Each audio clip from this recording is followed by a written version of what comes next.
আপনারা দেখেছেন নোয়াখালীতে গতকাল এবং তার আগের দিন আমাদের দুইটি প্রোগ্রাম হয়েছে। একটা প্রোগ্রাম ছিল যুবকদের নিয়ে, যারা 40 দিন তাকবীরে উলার সাথে জামাতে ছাত্র যুবকরা নামাজ পড়েছে, তাদেরকে নিয়ে ইসলামী ছাত্র শিবির প্রোগ্রামের আয়োজন করেছে তাদেরকে রিওয়ার্ড দেওয়ার জন্য। তাদের এটা মনে ধরে নাই, তারা সেখানে আক্রমণ করেছে। আমাদের বাইরে আহত হয়েছে, আমরা প্রতিবাদ করি নাই, তাদের গায়ে হাত দেই নাই। আমরা সহনশীলতায় বিশ্বাসী। সন্ত্রাসী কর্মকাণ্ডের মাধ্যমে মানুষের মন জয় করা যায় না। পরের দিন আমরা আবার দারসুল কোরআনের আয়োজন করেছিলাম।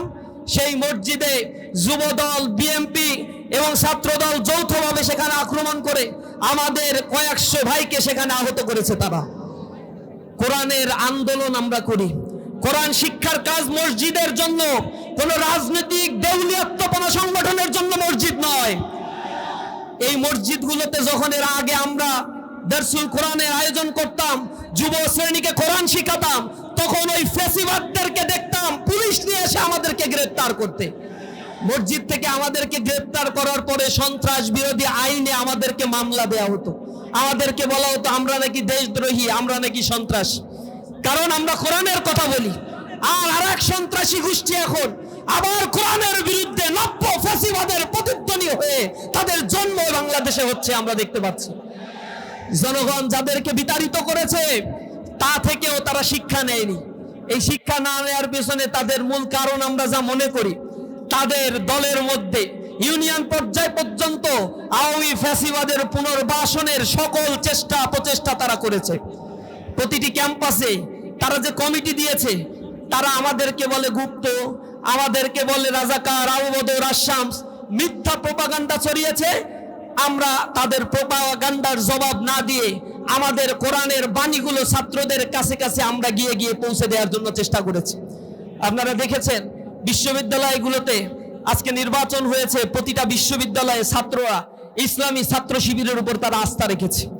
এবং প্রথম ইলেকশন, তারপরের দ্বিতীয় ইলেকশন হয়েছে জাহাঙ্গীরনগরে, তৃতীয় চট্টগ্রাম বিশ্ববিদ্যালয়, চতুর্থ রাজশাহী বিশ্ববিদ্যালয়।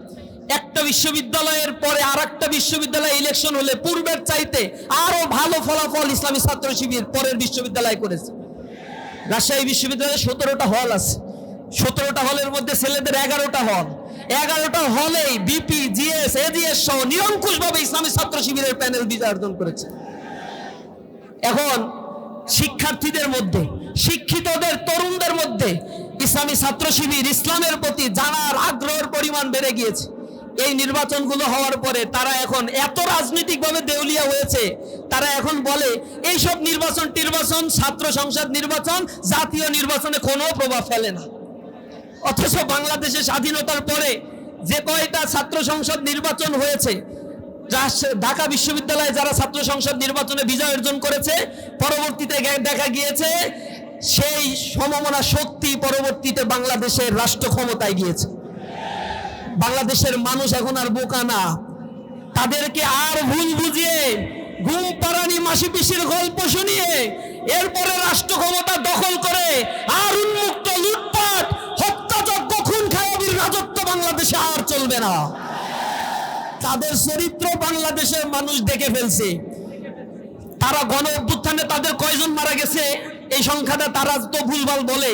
প্রথমে বলছে 52, এরপরে বলছে 150, এরপরে আবার 88, তারপরে বলছে 800, এরপরে কেউ কেউ ভুল করে বলছে সহস্রাধিক। আমি হিসাব কিতাব করে দেখলাম যা তারা বলে এই কয়জন আসলে জুলাই অভ্যুত্থানে শহীদও হয় নাই। অংশগ্রহণ তারা কতটুকু করছে আল্লাহই ভালো জানে আমাদের। এখন তারা যে লিস্ট প্রকাশ করেছে, পরে তাদের লিস্ট কিন্তু আবার সেখান থেকে রিমুভ করতে হয়েছে, কারণ লিস্ট প্রকাশের মধ্যে দেখছে ওর ভিতরে ছাত্র শিবিরেরও কয়জন ঢুকে গেছে। এখন যখন প্রতিক্রিয়া, তখন এটা ডিলিট করে দিছে। এখন সংখ্যা বলে, লিস্ট আর প্রকাশ করে না। লিস্ট প্রকাশ করবে কোথা থেকে? জুলাই আন্দোলনে তাদের নেতারা কোথায় ছিল তাদের আমাদের ভালোভাবেই জানা আছে। সুতরাং তারা কতদিন বলেছে জুলাই আন্দোলনের নেতৃবৃন্দ যারা ছিল, জুলাই আন্দোলনে অবস্থান নিয়েছে, তাদেরকে দোষর বলেছে, ফ্যাসিবাদের আওয়ামী লীগের দোষর বলে আখ্যায়িত করেছে। আমরা এর তিরস্কার জানাই, তীব্র নিন্দা এবং প্রতিবাদ জানাই। আমরা বলতে চাই, এই বাংলাদেশের পতাকা নিয়ে, এই বাংলাদেশের সীমানা নিয়ে, বাংলাদেশের ধনসম্পদ নিয়ে কেউ যদি আর লুটপাটের ষড়যন্ত্র করে, তাহলে আমি আবার প্রতিবাদে জ্বলে উঠব। আমার এই জাতিকে সুপ্ত বারুদ আগ্নেয়গিরি এই জাতিকে নিয়ে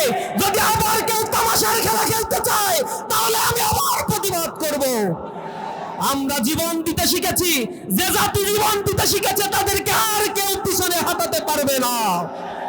কলরোয়া উপজেলা জেগেছে, এই জমিন আমাদের রক্তে কেনা, এখানে আমাদের শহীদদের রক্ত ঝরেছে, এখানে বুলডোজার দিয়ে আমাদের ঘর বাড়ি ভেঙে দেওয়া হয়েছে, এখানে আমাদের ঘর বাড়ি থেকে উচ্ছেদ করা হয়েছে, কিন্তু আমরা দমিত হই নাই, আমরা দমিত হওয়ার পাত্র নই।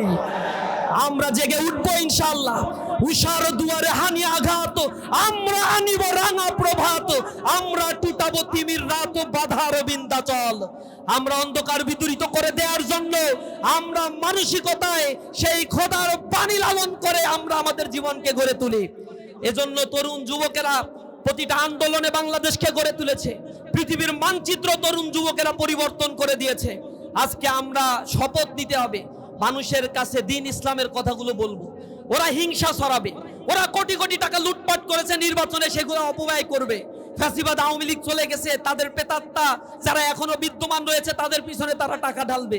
হয়তো এত টাকা আমাদের নাই, কিন্তু আপনাদেরকে এক একটা ক্যাম্পেইনের এক একজন মশাল দাঁড়িয়ে এক একজন মানুষে পরিণত হতে হবে। প্রতিটা ঘরে ঘরে মানুষের কাছে গিয়ে ইসলামের বাণী, কোরআনের কথাগুলো পৌঁছে দিতে হবে। বলতে হবে নতুন এক পরিবর্তনের আভাস এসেছে, এই পরিবর্তনে যদি আমরা কার্যকর ভূমিকা না রাখতে পারি, বাংলাদেশ আবার এক অন্ধকারে নিমজ্জিত হতে চলেছে। সুতরাং আমরা এই বাংলাদেশের অস্তিত্বকে, বাংলাদেশের সার্বভৌমত্বকে টিকিয়ে রাখার জন্য আমাদের নিজ নিজ জায়গা থেকে সবাই সংকল্পবদ্ধ হব।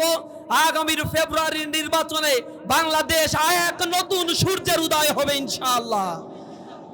সকলকে আন্তরিকভাবে ধন্যবাদ জানাচ্ছি। এই রোদের মধ্যেও আপনারা বসে আমাদের কথাগুলো শুনছেন, আপনারা উপস্থিত হয়েছেন। সকলকে ইসলামী ছাত্র শিবির কেন্দ্রীয় সংগঠনের পক্ষ থেকে অন্তরের অন্তঃস্থল থেকে ধন্যবাদ, মোবারকবাদ জানিয়ে আমার কথা শেষ করছি। আসসালামু আলাইকুম ওয়া রাহমাতুল্লাহি ওয়া বারাকাতুহু।